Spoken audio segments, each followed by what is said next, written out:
द्वारा स्वयं को जलाकर वातावरण को सुगंध में बनाने की कामना की सर्वथा अनूठी व नई कल्पना यहाँ अभिव्यक्त हुई है।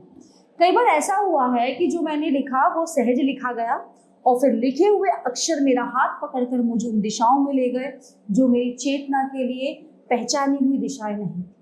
जैन चित्रकार की कहानी कही जाती है कि चीन के सम्राट ने उसे बुलाकर आज्ञा दी कि वो सारे महल को फूलों के चित्रों से सजा दे। तो चित्रकार ने कहा, हुजूर, इसके लिए मुझे कुछ महीने फूलों के साथ रहना होगा। तो सम्राट फिर क्या कहते हैं, कोई मुश्किल नहीं, कहीं दूर जाने की जरूरत नहीं, मेरे बागों में हर तरह के फूल हैं, तुम उन्हें जी भर कर देख लो। तो चित्रकार कहता है, हुजूर, सिर्फ देखना काफी नहीं होगा, मुझे उनके साथ जीना होगा, उनकी आत्मा को जानना होगा। कभी बंद आंखों से उनकी धड़कन अपने में उतारनी होगी, कभी खुली आंखों से उनके खिलने का क्षण देखना होगा, कभी रात के अंधेरे में उनकी खामोशी को सुनकर, कभी पहली किरण की आमद से उनके बदन में उतरती सरसराहट को देखकर, कभी तीखी आंधी से उन्हें शाखाओं के गले से लिपटते हुए देखकर। सम्राट ने उसके लिए एक इजाजतनामा लिख दिया कि वह जब चाहे किसी भी बाग में जा सकता है और जब तक चाहे वो वहां ठहर सकता है। ठीक है। और जब 6 महीने गुजर गए तो सम्राट ने किसी अहलकार को भेजा उसकी खबरसार के लिए। तो अहलकार लौटकर कहने लगा, हुजूर, वो तो पेड़ों में एक पेड़ की तरह बैठा हुआ, ना कुछ कहता है न सुनता है। इस तरह 6 महीने गुजर गए तो सम्राट खुद उसके पास गया। तो चित्रकार बोला, हुजूर, फूलों से व्यापार नहीं किया जा सकता, तो मुझे अपनी आत्मा का दर्शन करने दो, इसलिए कि मैं तुम्हें चित्रित करूंगा। मैं उनके साथ कोई शर्त नहीं बांध सकता। अब सहज दर्शन पालूंगा तो मैं खुद ही आपकी खिदमत में आ जाऊंगा।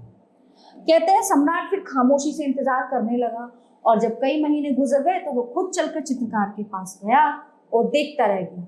चित्रकार कहने लगा, हुजूर, मैं अब चित्र नहीं बना सकूंगा, वो चित्र बनाने वाला अब मेरे में नहीं रहा, वो तो फूलों की आत्मा में खो गया। और ये कहानी कहते हुए ओशो आत्म पूजा उपनिषद में कहते हैं, ये एक रास्ता है एहसासमंद होने का जो अनुभव से हमें मिलता है। कुछ लोग पहले जानते हैं फिर अनुभव में उतरते हैं, उनका अनुभव जानने के माध्यम से आता है, लेकिन एक रास्ता उनका है, सृजनात्मक आत्माओं का, जिन्होंने सृजन के माध्यम से जानना होता है। वो ज्ञाता बनते हैं लेकिन अपने सृजन से। वो चित्रकार अनुभव में उतर गया तो वही लीन हो गया। अगर उसका अंतर्मन कर्म प्रधान होता तो कर्म बच सकता था। ये एहसासमंद होने के 2 आयाम हैं, इन्हें पहचानना होगा। इसी पहचान में से मैंने अपने आप को देखा है कि मेरे लिए सृजन पहला कर्म है और दूसरा सृजन में से अनुभव में उतरना। कई बार एहसास हुआ कि जो मैंने लिखा वो सहज लिखा गया और फिर लिखे हुए अक्षर मेरा हाथ पकड़कर मुझे उन दिशाओं में ले गए जो मेरी चेतना के लिए पहचानी हुई दिशाएं नहीं थी। कई बार अक्षर भी कागजों पर बरसों तक खामोश बैठे रहते हैं और फिर अचानक रात में मेरे से बातें करने लगते हैं और अचानक ऐसे मंजर सामने आ जाते हैं जिन्हें मैं देखती रह जाती हूँ। पिछले दिनों कई वर्षों के बाद कागजों में खामोश बैठी हुई मेरी कुछ पंक्तियां मेरे आंचल में आकर बैठ गईं और वो पंक्तियां क्या थीं? रोशनी का एक तालाब था और सितारे उसमें से मटकियां भरते रहे। उन मटकियों से कुछ पानी छलक गया और मेरे प्राण भीग गए। साथ ही जाने किस काल की बातें थी जो मेरे प्राणों में धड़कने लगी। रोशनी का ये तालाब मैंने तब इस तरह नहीं देखा था जब से पंक्तियां लिखी थी। अब बरसों बाद उसका दीदार पाया और सितारे मटकियां भरते हुए देखे और साथ ही जो पानी मटकियों से छलक कर मुझ पर बरस गया और उससे जो कंपन मेरे बदन में पैदा हुआ बदन को लरसते हुए दी।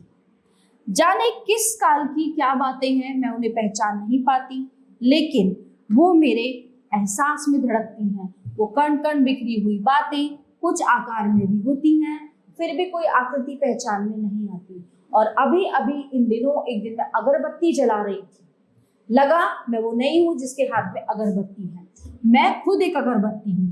हाथ जाने किसका है, लेकिन मैं हाथ नहीं, जो एक तरफ से सुलगती हुई राख सी होती जा रही है।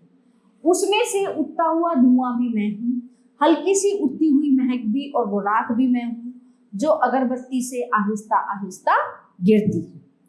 होशमंदी का जाने कौन सा क्षण था जो सब कुछ के पास खड़ा था। सब कुछ के बाहर खड़ा था और उसी ने कागज पर वो सारा मंजर अक्षर अक्षर कर दिया।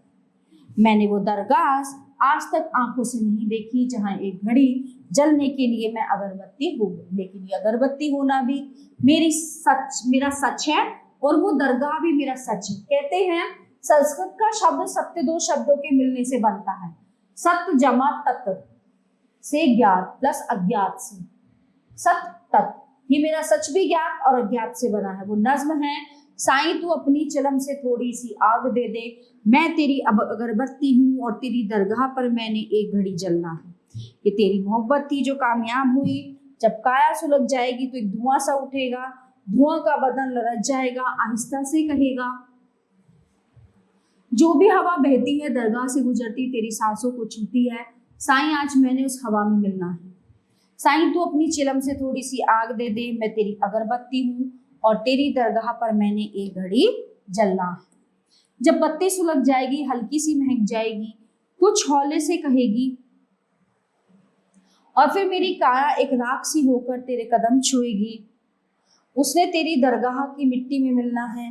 साईं तो अपनी चिलम से थोड़ी सी आग दे दे, मैं तेरी अगरबत्ती हूँ और तेरी दरगाह पर मैंने एक घड़ी जलना। तो जो कविता है ये लिखी है अमृता